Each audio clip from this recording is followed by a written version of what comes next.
आज मैं आपको एक मज़ेदार कहानी सुनाने जा रही हूँ जिसका शीर्षक है सच्चे सौदे का व्यापारी। तो चलिए शुरू करते हैं। सभी माता पिता यह चाहते हैं कि उसका पुत्र संसार के कर्मों में बहुत चतुर हो, वह बहुत सा पैसा कमाए और अपने परिवार के लोगों को सुख दे। गुरु नानक जी के पिता मेहता कालू भी यही चाहते थे, परंतु गुरु नानक जी का मन तो बचपन से ही ऐसे कर्मों में अधिक लगता था जो मनुष्य को परमात्मा की ओर ले जाता है, जिनसे समाज में दुखी लोगों को सुख मिलता है। ऐसे लोग साधारण सांसारिक लोगों जैसा नहीं होते हैं। ऐसे संत और महात्मा भूले भटके संसार को सही रास्ता दिखाने वाले महापुरुष होते हैं। गुरु नानक जी भी ऐसे ही महान पुरुष थे। सांसारिक कर्मों में उनका ध्यान न लगता देखकर उनके पिता ने सोचा उन्हें व्यापार में लगाना चाहिए। व्यापार में जब वे धन कमाएंगे तो उनके मन में धन की प्राप्ति और लोभ पैदा होगा।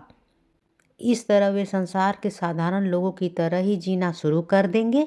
एक दिन उन्होंने गुरु नानक जी को 20 रुपये दिए। आज से 500 वर्ष पहले 20 रुपये का मूल्य बहुत होता था। उन्होंने कहा, बेटा नानक, लो ये रुपये, पास में ही चूहड़काने की मंडी है, वहाँ चले जाओ और कुछ अच्छा सा सौदा खरीद लाओ। नानक जी ने पूछा, पिताजी कैसा सौदा खरीद कर लाऊं? खरा सौदा होना चाहिए बेटा, पिता ने कहा, जिससे तुम्हें खूब लाभ मिले। अच्छी बात है पिताजी, जाता हूँ, नानक जी ने सोचते हुए कहा, मैं ऐसा ही सौदा खरीदूंगा। पिता कालू मेहता उनकी बात सुनकर बहुत प्रसन्न हुए।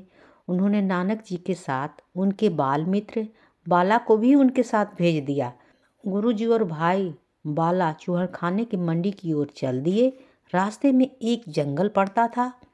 वे उसमें से निकल रहे थे कि उन्होंने साधुओं की एक मंडी मिल गई। साधुओं ने गुरुजी की ओर देखा। उनके चेहरे पर बड़ा तेज चमक था। उन्होंने सोचा, यह अवश्य किसी धनी व्यक्ति का बेटा है। वे बोले, बच्चा, हम कई दिनों से भूखे हैं, हमें भोजन करा दो। भूखों को भोजन कराने से बहुत लाभ होता है। बहुत लाभ होता है? गुरु नानक जी ने मन ही मन सोचा। पिता ने कहा था कि ऐसा सौदा करना जिससे बहुत लाभ हो, यह भी तो बड़े लाभ का सौदा है। महात्मा जी साधुओं से कहा, आप मेरे साथ चलिए, मैं आपको भोजन कराऊंगा और बहुत सा लाभ कमाऊंगा। उनके साथी बाला ने मना किया। नानक जी, आप यह क्या कर रहे हो? आपके पिता ने खरा सौदा लाने के लिए कहा था। भला इससे ज़्यादा खरा सौदा और क्या होगा? नानक जी ने बड़े आश्चर्य से पूछा। उनके पास जितने भी रुपये थे, उन सभी रुपयों से उन्होंने भूखे साधुओं को भरपेट भोजन कराया और उनकी ज़रूरत की दूसरी चीज़ें भी उन्हें खरीद दी। वे घर की ओर वापस मुड़ गए। भाई बाला ने कहा, आपने सारे रुपये साधु संत पर खर्च कर दिए हैं, आपके पिता बहुत नाराज होंगे। अपने गांव लौटकर नानक जी घर नहीं गए। वे एक पेड़ के नीचे बैठकर सोचने लगे। बाला ने घर जाकर सारी बात पिता कालू को, माता को, बहन को, सभी को बताई। तीनों उस स्थान पर पहुँचे जहाँ नानक जी बैठे। पिता ने गुस्से से पूछा, तुम कौन सा सौदा खरीद कर लाए हो? नानक जी ने कहा, आपने कहा था ऐसा सौदा खरीदना जो बहुत लाभ दे। मैंने अपनी समझ से बड़े लाभ वाला सौदा खरीदा है। मैंने आपके दिए हुए रुपये से भूखे साधुओं को भोजन करा दिया। पिताजी, भूखों को भोजन कराने से बहुत लाभ होता है ना? उनकी बात सुनकर पिता को बहुत गुस्सा आया। उन्होंने नानक जी को बहुत डांटा। नानक जी को डांट पड़ती देखकर उनकी माता और बहन को बहुत दुख हुआ। माता ने समझाते हुए कहा, बेटा, तुम अपने पिता का कहना माना करो। तुम तो अपने आप में ही डूबे रहते हो। लोग समझाते हैं कि तुम अपनी सूध बूध गंवा बैठे हो।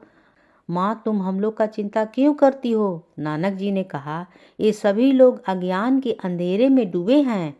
माता ने कहा, बेटा, तुम दुनिया को चिंता छोड़कर अपने घर की चिंता करो। नानक जी ने कहा, मेरी अच्छी माँ, सारा संसार लोभ और अहंकार की आग में जल रहा है। तुम चाहती हो कि मैं उनकी चिंता छोड़कर अपने परिवार की चिंता करूं?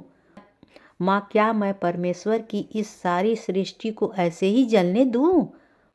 भोली भाली माँ अपने इन अनोखे बालक की आंखों में झांककर उसे समझाने की कोशिश करती रही और दया दिखाती रही। माँ तो माँ होती है, माँ से बढ़कर कोई इस दुनिया में नहीं है। माँ का आशीर्वाद सबसे ऊंचा है, सबसे बड़ा है। माँ का आशीर्वाद से ही बच्चे आगे बढ़ते हैं। कहानी होती है समाप्त।